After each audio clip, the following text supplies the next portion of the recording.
guys, welcome back to my channel, Evolve with Feby. And as usual, we sit here and we deliberate on issues and find a common ground that gets us to a point of mindset shift.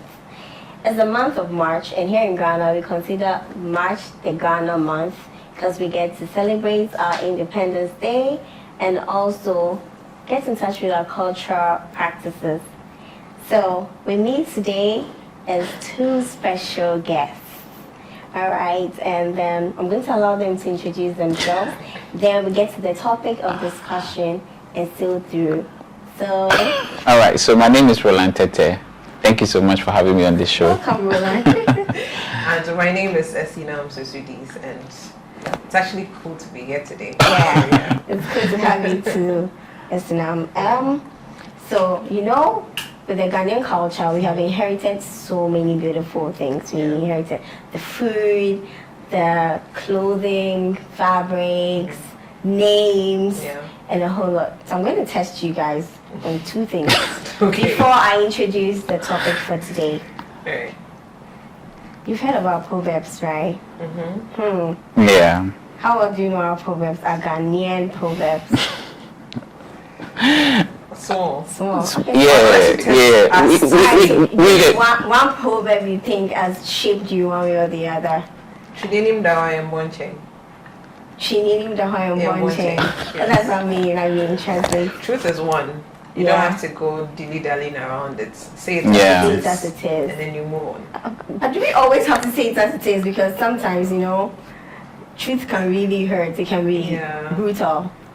Yes, but you see, sometimes you have to.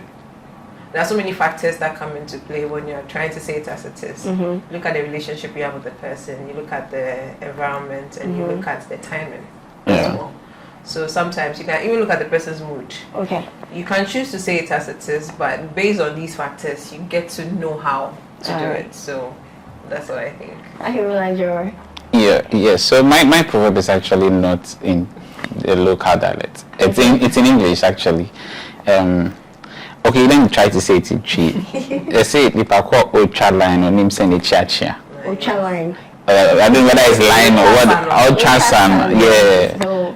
Or name send it Chia. I interpret. Yeah, basically what that means is that if you are doing something and someone sort of prompts you or alerts you about what you're doing, you should at least have some reflection and see if what you're doing is right. Don't just assume that, oh, what I know is what I know. Exactly. Or what I'm doing is always right. Yeah, so it has shaped me. Yeah, open to learn. Okay, so mine would be, it's in Ghana. Okay. Hey. Ma Ujo hero. The church sounded something else. I'm hoping I'm saying it right, but a chere, which is like a fist or a blow. Niji Ochere Ma Ujo hero. So it means that the fist or the blow which is yours, you might as well just take it. The Accounts College, so sorry, Ben, okay. And I know I heard the interpretation is whatever you have to do, you do it on time, or maybe you avoid procrastination. And I've actually had to go out of procrastinating, so I'll say that proverb has really helped me one way or the other. Okay, so at least we have birds in our culture. I like your Jinyame. Really? See my thank you. So this symbol is Matinisi. Okay. And the meaning is what I hear, I keep. And it is one thing that resonates with me because, I mean, I think it's high time we have the whole culture of, you don't just say everything you hear. You need to be prudent about the things you hear, you know, how you go about even talking about it. So to the matter of the day, this is a rather sensitive topic.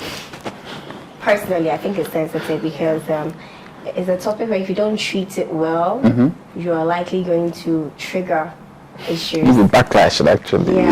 So the topic for today is tribal wars, breaking the stereotype. So for some time now, there's been some series of occurrences on social media, especially, and whenever something goes south, you see people commenting, and the first thing that comes out is because you are from this tribe. It's because you are from this tribe. You know, as people from this side, you guys are like this, and it hurts me because I feel the generalization is not fair. Yeah. It's totally not fair. It's like, you remember those times we were in class? Someone goes to disturb. The teacher hears the noise from outside. You're probably minding your business. He comes in and canes everybody. That was, I didn't really like that kind of treatment because I felt like fish out the person and punish the person. It was an individual that caused the mess, but because you belong to the class, it's a community. The noise came out from, you are singled out and then you are all put in the scene and you're all lashed together. Yeah. It was an unfair treatment. I feel it's more like it now when people put all of us, or say for instance I belong to a certain tribe, and you box us all in a position just because you experience one person from my tribe. So this whole stereotype is what I want us to talk about. Alright, so first off, do you believe it's actually a thing that's going on? The stereotype or the tribalism? The tribal stereotype. Okay. Yeah. So I think it's something that's going on, especially from our part of the world, Africa, where we have a lot of different languages, different tribes, all living in one geographical area together. Definitely there will be stereotyping tribalisms like that. But one important thing I have noticed is that when such groups come together, everyone has their differences. Yeah. Yes, and everyone is loyal to their tribe. Yeah. To me, the word tribe itself is not bad, but it is the tribalism that is where the behavior is ingrained in it. Yeah. Yes. So I think in general, as you said, it's something that cuts across political, job seeking, family, whatever you can think of. As far as we have a lot of different languages coming together, different tribes in one place, definitely people will fight for their interest. Exactly. That's a human nature. We're having a discussion and we touched on something, the ties that bind. Yeah. You know, so it's going to be very normal for me to I get it. very well with someone that is coming from my tribe, because we have the food in common, we have some RDJs in common, we have some behavior and orientation in common. But I like what you say when you mean that you love where you come from, but you need to be careful not to feel it's superior over others. What I think, this whole tribalism thing, I don't think tribalism is a bad thing. Yeah. And when we talk about a tribe, it's just a group of people who share the same culture, similarities, they share the same belief systems. So in a way, not that in a way, it actually isn't a bad thing. Tribalism or having a tribe is a good thing. It's good to find your people, what we now call community, people you share the same belief with, people you have the same ideologies with, and it is beautiful. Yeah. It becomes a problem when you begin to feel people who are different from you or do not conform to that belief system. When you begin to think those people are inferior and you are better, that is when it becomes a problem. But in itself, it's a beautiful thing. If we would be able to open up our minds to diversity, and notice that if we have different cultures, different opinions, different beliefs coming together to blend, and we utilize it properly, we're going to realize that where we fall short as a tribe, someone has it, and it makes everything beautiful. So it's what we do with it that is the problem, not the word or the belief in itself. I've come to notice that, or not just notice, there have been instances I can attest to where it's been like, hey, you know how we still inherited the food, the culture. It looks like certain traumas were projected as well, and for years it's just been going. It looks like people have sat down and the story is being told over and over again, and it's been imbibed in certain people about how to look out for certain cultures and try not to mingle for some reasons. We are not trying to debunk the fact that the hurt was there or the bad experiences happened, but the question is, should a projection be a reason why you don't get to experience people for yourselves? So I did a little social experiment on my status for about a week prior to today. A week? Wow. Yeah, so I was constantly posting for a week on my status. So this was the question I was asking.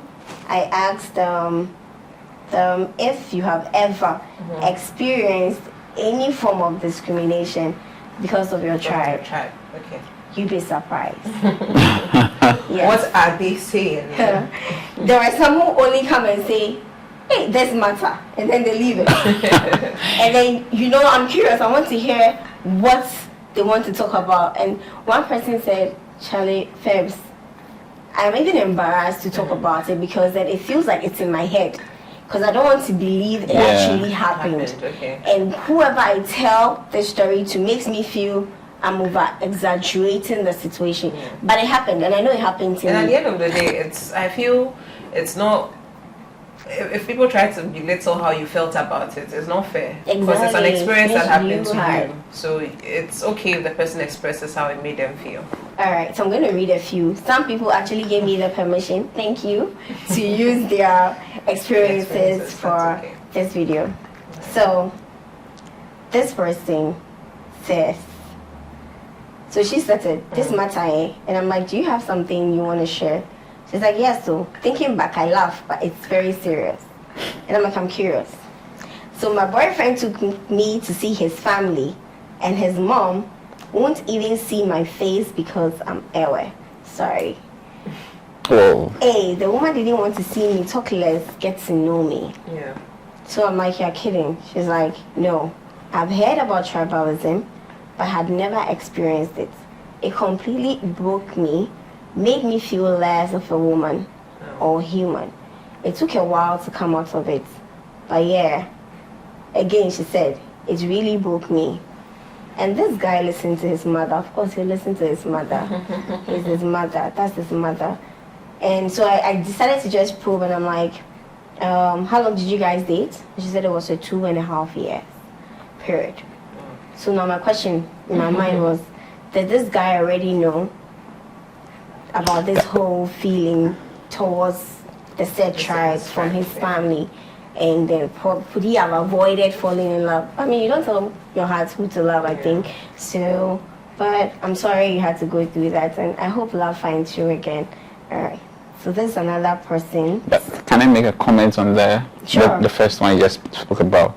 I think basically for 2.5 years is enough time for you, the gentleman, to have known that this will be a problem moving forward with my woman. Because put the woman in that yes, you position. don't exactly, because I have been in such a situation before. It didn't take the lady 2.5 years or something to make me aware that the family do not ascribe to my tribe. Exactly.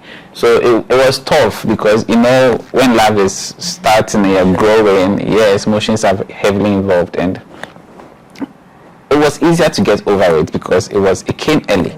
Yes, time had not gone in too deep, like 2.5 years. She saved you. Yeah, she saved me. Yeah, right. At the end of the day, subtly, parents have conversations with Yeah. their kids, yeah. these things on these topics. Sometimes it will not be to deliberately say today we're having this conversation about.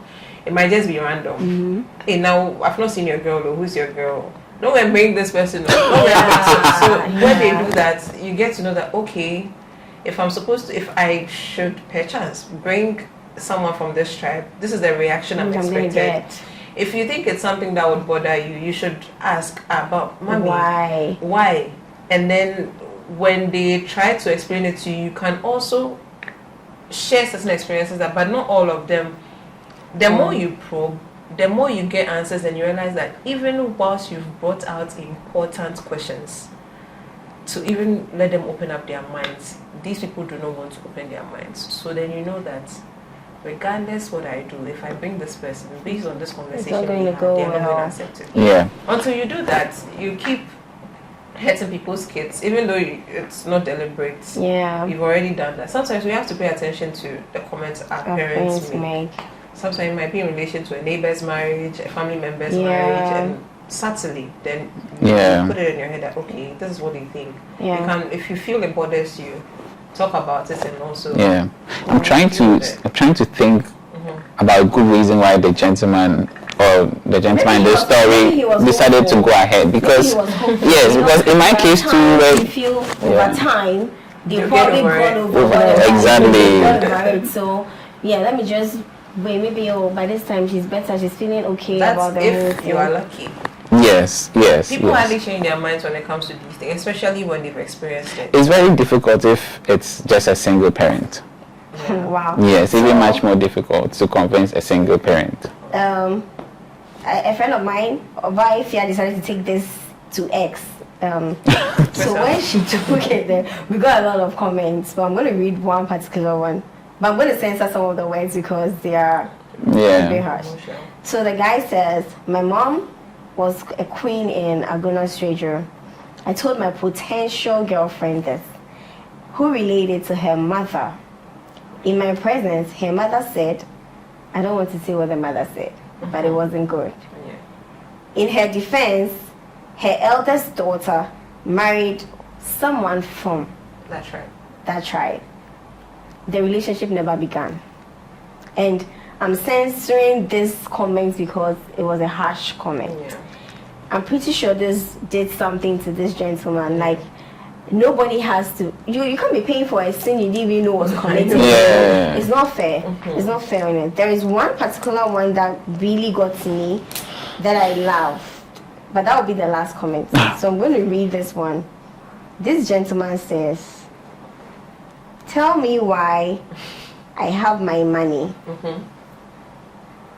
Let me just. I want to. Okay, so she said, "I've been seeing you post this, and I think I want to share my experience. Okay. Tell me why I have my own money to rent, and this landlord says he can't give me the place because of my name. He can't give me the place because of my name, because the people from my tribe are no good. I made my sister go to the same place with a different name, and she got the place. Can you imagine? This happened in, I don't want to name the region it happened in. And she had to get the place because of admission, so proximity to campus.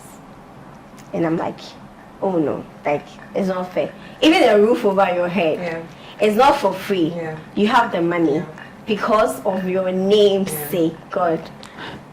Sometimes it's the experiences some of these landlords go through with some of these people. And if it is always going towards a particular tribe, then it builds up in their mind. Yes, exactly. So I think in the landlord's defense, sometimes some of these tenants they tend to have this behavior that is against the will of the landlord. And if it's from a particular tribe, it builds up. It affirms their bias. Their bias, exactly. So sometimes you can't really blame some of these landlords, but some too go the extreme. So is it safe to say that representation is important because then you belong to a community, you belong to a tribe, you belong to a church, an organization. So whatever you do out there reflects on the people that are connected to you. So we should exercise the duty of care to ensure that you are on the right path. You are not hurting anybody in the process. I feel that one too. It's a huge responsibility. Just be a human being. Exactly. And be a good person. Be kind. And be kind. I mean, it's not fair if you've gone to rent a place, you started drilling the walls without asking the permission of the landlord. Exactly. Yeah. Maybe the landlord might have seen it and would have been upset. Another person will come and the person happens to be in the same tribe. For all you know, he had already formed the mindset that this person from this tribe did that, but I'm now having another person from that same tribe. Let me give this person a second chance. And this person comes and then does the worst, and then says that it means everybody from. It's not fair, but you just have to be a human being. Yeah. The challenge is that because people have not really represented themselves well, and it trickles down into their tribe. It really doesn't matter in what aspects. It could be rent, it could be where you work, it could be the person you are marrying. It affects almost everything that people do. You just have to make sure you are being a good human. Good human. Be a good human. Yeah. Alright, so this is the last person's one that really got to me. And I think she literally made this whole exercise quite easy for us. Okay. So she started by asking me, "Hello, why have you been asking about this for some days now?" And I'm like, "Oh, it's a social experiment." And she starts, "Okay, I'm even embarrassed to admit it, but growing up, my family drummed it into our minds and hearts never to associate with a certain tribe. Okay. It got stuck with me and all my siblings that even when we saw you play with someone from that tribe as kids, we will tell on you and you will get the scolding of your life. Fast forward, I went to uni and this was a part of me. So yeah, I tried to avoid them. Yeah. What was funny was every guy I had a crush on was from that tribe. Girl, it wasn't even funny. But I quickly killed the feeling because a girl knew it won't work. The guys who expressed interest in me were mostly from this said tribe too. Was the universe against me? Because at the point I just felt like, let me just get to know them and maybe, just maybe, see for myself. But but I was already guarded. So this person decides to give them a chance, but she's still guarded. Of course. All right. Before I realized I was in love, he was one of the sweetest humans I had met. We didn't end up together in marriage, but I learned a lot from him. All I want to say is I was glad I healed from the stories I was told and allowed myself to get to know him because it was one of the best moments of my life. Sometimes cry, I miss him. Oh my goodness. You know, so I like the fact that she said she's glad she healed. I like that she's been accountable. Yeah. So that's the healing process. Yeah. I mean, some people don't even know they have to heal from the projections. Yeah. And those who projected didn't, I think sometimes, to be fair, some people don't even realize they're projecting. Yeah. It's more like I'm telling a story of how I was hurt by Right, somebody. yeah. I'm telling a story about how someone treated me unfairly. Yeah. But the person I'm talking to is someone who loves me. Yeah. Someone who cares about me. So the interpretation is, okay, to be in solidarity with this person that I care about, I must as well avoid this kind of people because what they did to my person was unfair. So it's like, I got your back. So I mean, we are in this together. Of course, just I think we pick up fights and battles without even knowing we are picking them up. So it's safe to say that some of these things is centered around the projections, the unhealed trauma, and all that. So I mean, it's unfair. It's still unfair, but I mean, the hurt happened, and we hope you heal. I mean, I'm not the one who hurt you. She's not the one who hurt you. I mean, the people you meet are not the ones that you experience. I also feel we should treat people or relate with people as they come. Because it's everyone is independent. We are all different. I was telling Juliet about the fact that when you have trust issues and you don't trust people, you're tempted to treat everybody new that comes into your life. You're tempted to treat them like how the other previous. You are blinded by the fact that this person broke your trust, so you don't have to trust this person. But then also, if you do that, you are shooting yourself in the foot because then it limits how you relate with this person, get to know them, and get to even form or build that trust. So you deal with people on an individual basis. Then you get to know that, oh, I've met you. Nice to meet you. You exhibit certain traits, and I'm like, I like this. You exhibit certain traits, I'm like, okay, I don't like this. That is you. It is unfair to say that because Kofi exhibited this so and so traits, and he is Gan, or he's Hausa, or he's from whatever, it means that if I meet another person who is from so and so, it means that person is likely to be like Kofi. But that's not fair. That's not fair. You have to just make sure that you are dealing with people as they are.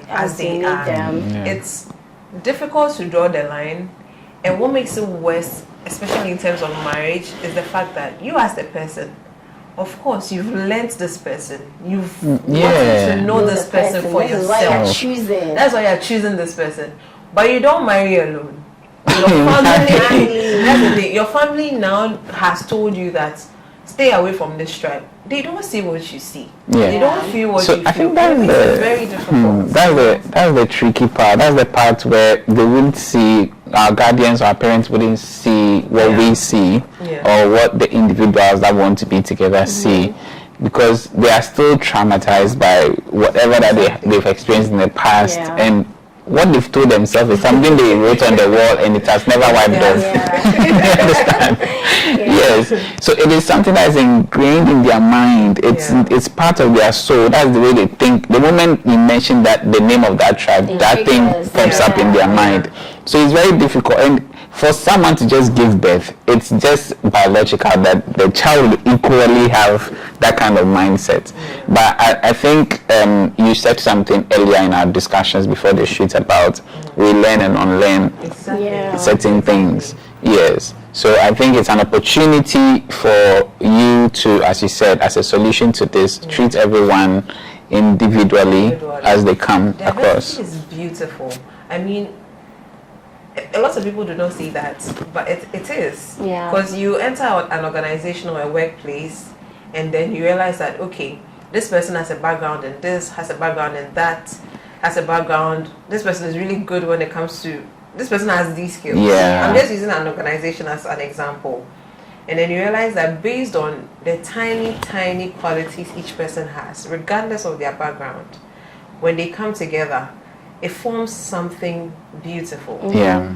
If we are able to learn from other tribes, if we are able to open up our minds and clear out all those stereotypes and have this stigmatization that Ghans are like this, Ashantis are like this, Ewes are like this, if we are able to take that tag off or take off that lens, we begin to realize that these people have beautiful stuff. Exactly. And if we could hammer on these good, we would be able to enjoy harmony. We'll be able to enjoy this cohesion. We'll be able to enjoy this beautiful thing that is amongst us. Because diversity is beautiful. It's something we can do as individuals to aid with the healing process for those who unfortunately had to go through trauma because of their experiences with some people.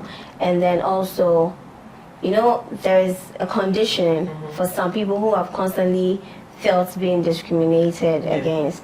Like now, I'm in my corner because I don't want to be told that I don't want you. You're like this. It does something. It limits your progress. It limits your progress. It does something to you. Personally, sadly, I experienced something like that.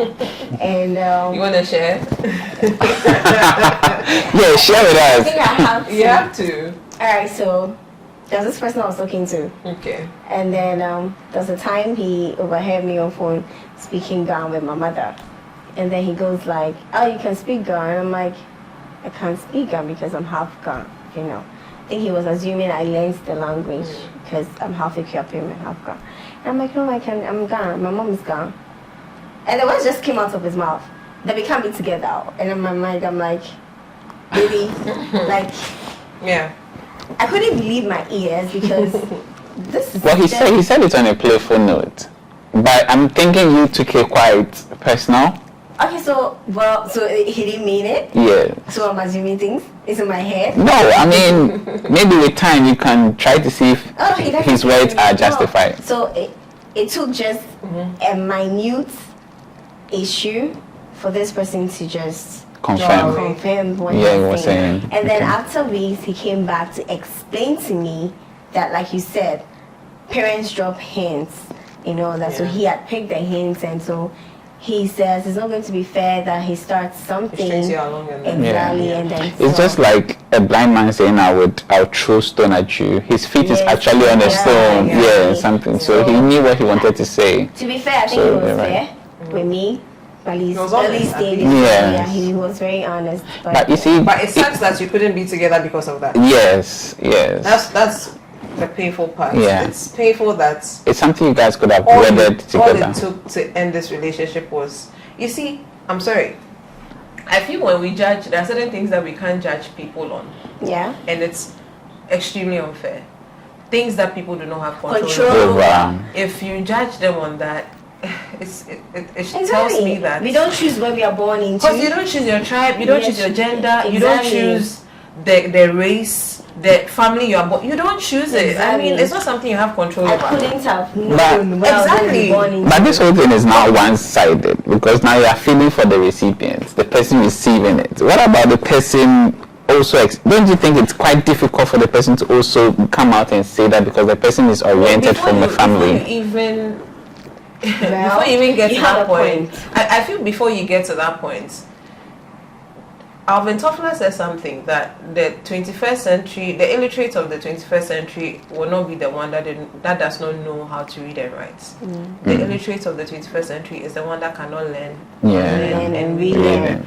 The truth is that you have to learn, unlearn and relearn. Exactly. You should, yes, we are talking for the recipients, but you the giver, you the one dishing it out, you should ask yourself certain important questions.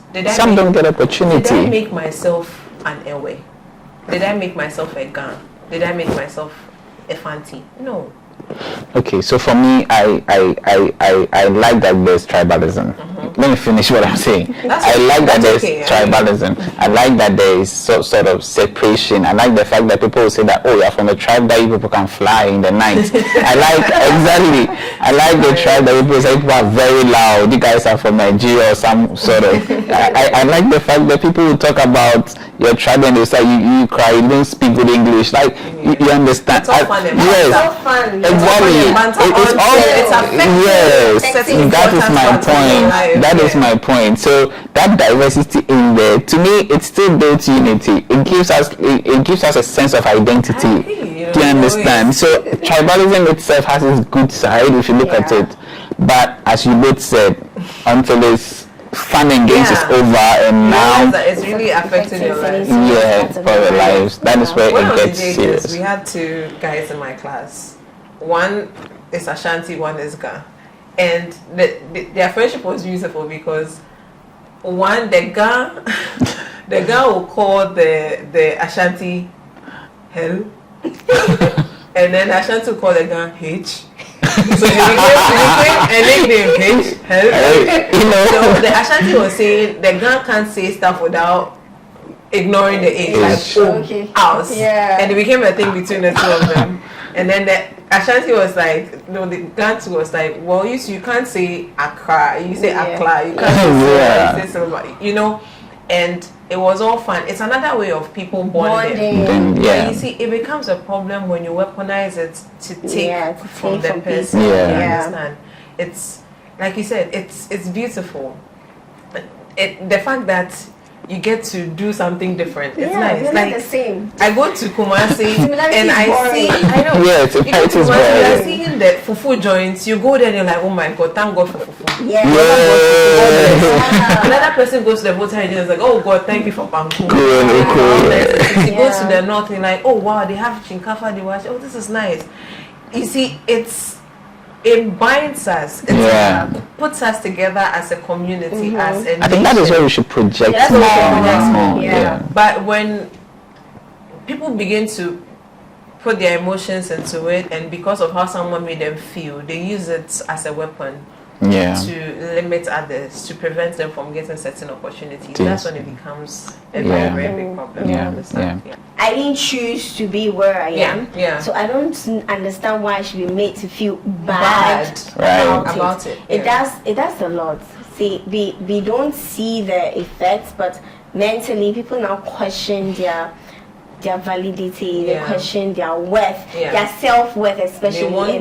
They wonder if they even matter, if they are even going to amount to anything. And it's not fair on anybody. Like she said, unlearning, relearning, it's something that personally I've decided to do in a lot of situations, and it's helped me a lot. So the moment I realized that bias is getting into my mind, I'm like, okay, no.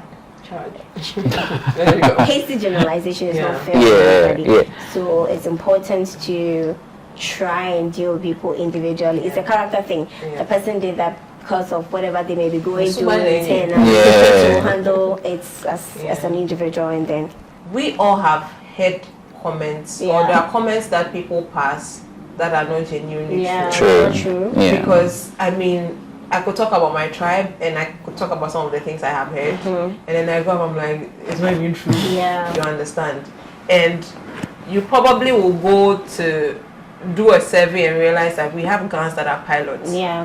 They'll tell you that this tribe does not like working, but you go to a certain space, you find people bearing surnames from this tribe. Yeah. So it's just a thing that people say, but the mind is so powerful that immediately you begin to believe that. Yeah. And like I said, one or two people affirm that bias. Yeah. Yeah. Begin to live your life by that. Okay. Yeah. But that is not how it's supposed to be. Yeah. Yeah. Experience people for yourself. And then And then do your research as well. Yeah. And also push yourself a bit. Those shoes. Certain statements have deeper meanings than we think they have. But Yeah. at the end of the day, yeah. It's a serious thing. It affects. if it was you that was being done How would to you feel? you Yeah. wouldn't feel good about it. So Well, you should be careful enough. Yeah. So Yeah. I mean, we all learn it. So Yeah.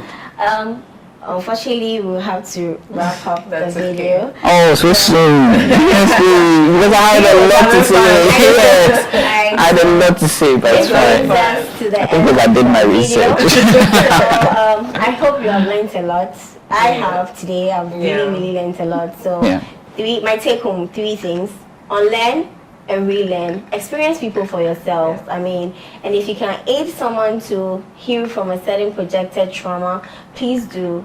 Just know that be a good human wherever you find yourself. Diversity is beautiful, and we can be one big happy Ghana. Right. Take care until the next video. Bye.